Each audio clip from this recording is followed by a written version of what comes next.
Finally Surya அவர்களோட கருப்பு திரைப்படத்தோட முதல் விமர்சனத்தை பற்றி தான் பேச போகிறோம். கருப்பு திரைப்படம் எப்படி இருக்குது அப்படிங்கிற விஷயத்தை பற்றி தான் சொல்ல போகிறோம்.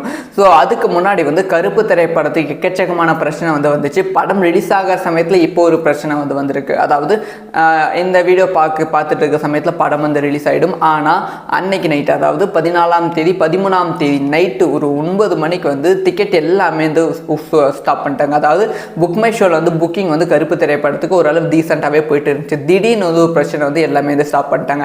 அது மட்டும் இல்லாமல் அஃபிஷியலாக 9 மணி காட்சி, ஃபர்ஸ்ட் ஷோக்கான காட்சி பர்மிஷனும் முதலமைச்சர் கொடுத்துருக்காங்க அப்படின்னு சொல்லி படக்குழு விஜய் அவர்களுக்கு நன்றியும் சொல்லியிருந்தாங்க. இப்போ கருப்பு திரைப்படம் இந்த பிரச்சனைலாம் கடந்து ரிலீஸ் ஆகியிருக்கு. இந்த படம் எப்படி இருக்கு அப்படிங்கிற விஷயத்தை பற்றி தான் பேச போகிறோம். அதாவது சூர்யா அவர்களோட கருப்பு திரைப்படம் கம்ப்ளீட்டாக ஒரு 7 நாளில் முடிகிற மாதிரி ஒரு திரைப்படமாக பண்ணியிருக்காங்க. அதாவது அந்த ஒரு படத்தோட ஸ்டோரியை 7 days 6 days முடிகிற மாதிரி பண்ணியிருக்காங்க. அந்த ஒரு விஷயம் இன்சைட் ரிப்போர்ட் சொல்கிறது சூப்பராகவே இருக்குது. அது 7 நாள் டக்குன்னு அந்த ஹரி திரைப்படம் பார்த்தா எப்படி இருக்குமோ அதே மாதிரி படம் இருக்குது அப்படின்னு சொல்லியிருக்காங்க. அதே மாதிரி இந்த திரைப்படம் ரொம்ப குவாலிட்டியாக காமிச்சிருக்காங்க. அட் த சேம் டைம் ரொம்ப கமர்ஷியல் எலமெண்ட்ஸ் ரொம்ப அதிகமாகவே இருக்குது. எப்படி இதுக்கு முன்பு நம்ம சூர்யா அவர்களோட திரைப்படம், வேல் திரைப்படம், சிங்கம் திரைப்படம்லாம் ரொம்ப கமர்ஷியலாக இருக்கும். ஆனால் அந்த கமர்ஷியல் சமீப காலமாக இல்லாமல் இருந்துச்சு. எதற்கும் துணிந்தவன் திரைப்படத்தில் அந்த கமர்ஷியல் இருந்துச்சு. ஆனால் அந்த கமர்ஷியல் ரசிகர்களோட பெருசாக கனெக்ட் ஆகலை. அதனால் அந்த திரைப்படம் பெருசாக ஹிட் ஆகலை. ஆனால் இந்த திரைப்படத்தில் ஆர்ஜே பாலாஜி ரொம்ப சூப்பராக கமர்ஷியல் எலமெண்ட்ஸாக பண்ணியிருக்காங்க. அதுக்கப்புறமா ஆர்ஜே பாலாஜி நம்ம இத்தனை நாளாக ஒரு காமெடி ஆக்டராக பார்த்துருந்தோம். இதில் ஒரு பக்காவான ஒரு வில்லனாக ஆர்ஜே பாலாஜி பண்ணியிருக்காங்க.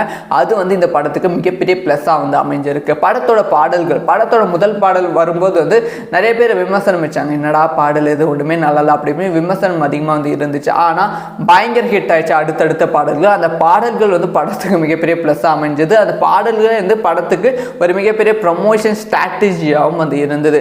ஸோ இதில் த்ரிஷா அவர்களோட ரோல் ரொம்ப ரொம்ப ரொம்ப கம்மியான ரோல் தான். சும்மா ஒரு ஹீரோயின் வேணுமே அப்படின்னு சொல்லி வச்சுருக்காங்க. ரொம்ப முக்கியமான ரோல்லாம் த்ரிஷா கிடையாது. அதுக்கப்புறமா படத்தோட இன்டர்வல் காட்சி வழக்கம் போல இருக்க கமர்ஷியல் எலமெண்ட்ஸ் எல்லாமே சேர்த்து ஒரு படமாக தான் எடுத்திருக்காங்க. மற்றபடி எதுவுமே இந்த படத்தில் புதுசாலாம் எதுவுமே கிடையாது.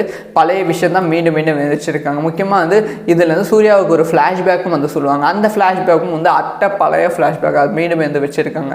அதெல்லாம் டீசெண்டாக இருந்தது. ஆனால் நம்ம ரொம்ப கிளறாமல் லாஜிக்கு அது இதுவுமே பார்க்காம படமாக பார்க்கும்போது ரொம்ப கமர்ஷியலாக ஒரு பக்காவான திரைப்படம். இந்த திரைப்படம்லாம் பொங்கலுக்கு வெளியாயிருந்தால் இனிமே சூப்பராக இருந்திருக்கும். ஆக மொத்தத்தில் இந்த திரைப்படம் ஒரு ப்ராப்பரான கம்பேக் திரைப்படமாக சூர்யாவுக்குன்னு கேட்டால், சூர்யா ரசிகர்களுக்கு ஒரு ப்ராப்பரான கம்பேக் திரைப்படம், ஒரு பக்காவாக செலிப்ரேஷன் பண்ணுற என்ஜாய் பண்ணுற ஒரு பக்காவான கம்பேக் திரைப்படம். ஆனால் நியூட்ரல் ஃபேன்ஸுக்கு பக்காவான கம்பேக்கான்னு கேட்டால் சூர்யாவுக்கு கண்டிப்பாக கிடையாது. ஒரு சிங்கம் மாதிரியோ இல்லை அயன் மாதிரியோ இந்த திரைப்படம் இருக்கான்னு கேட்டால் அந்த மாதிரி கிடையாது. ஆர்ஜே பாலாஜி தன்னால் முடிஞ்சது ரொம்ப சூப்பராக செதுக்கியிருக்காங்க. ஆனால் ஒரு ப்ராப்பரான கம்பேக், இன்னுமே ஒரு பக்காவான கம்பேக் திரைப்படமாக இது இருப்பதற்கான சாத்தியக்கூறுகள் கிடையாது.